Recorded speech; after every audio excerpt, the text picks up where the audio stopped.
বাংলাদেশের ইসলামপন্থী সমস্ত দল কওমি আলেম, আলিয়ার আলেম, পীর মাশায়েখ মিলে বাক্স এবার একটা। স্বাধীনতার 53 বছরে আপনাদের কাছে এভাবে আমরা বলি নাই।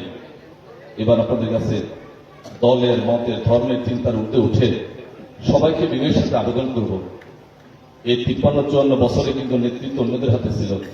দেশ কিন্তু ভালো চলছে কি চলে না আপনারাই ভালো বলবেন। আমরা আলেমরা একটা বারের জন্য আপনাদের কাছে চাই, আমাদেরকে একটু দায়িত্ব দেন।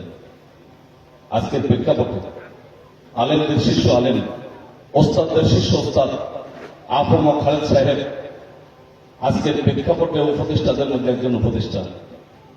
স্বর্ণাক্ষরে লেখা থাকবে দুর্নীতিমুক্ত, সৎ, অনেস্ট, দক্ষতা, যোগ্যতার ভিত্তিতে গোটা পৃথিবীতে শ্রেষ্ঠ অবস্থান করে আছেন তিনি।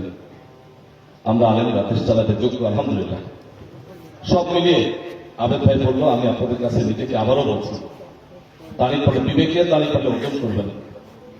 একটু বিনয়ের সাথে আবেদন করব, অন্যান্য পার্টিদের তুলনায় শিক্ষাগত যোগ্যতা, এলেম, আমল, নৈতিকতা, সততা, নিষ্ঠা, বক্তব্যের ধরন সব কিছু মিলায় যদি মনে হয় যে আল্লাহ আমাদের যোগ্যতা দিয়েছে, আলহামদুলিল্লাহ, দেশ চালানোর ক্ষেত্রে দেশের নেতৃস্থানীয় চেয়ারে বসে যোগ্যতার ভিত্তিতে আপনাদের অধিকার প্রতিষ্ঠার জন্য সংসদে গিয়ে কথা বলার মতো যোগ্যতা আল্লাহ দিয়েছে, এটা যদি মনে হয় তাহলে একটু ভালোবাসার জায়গায় স্থান দিবেন।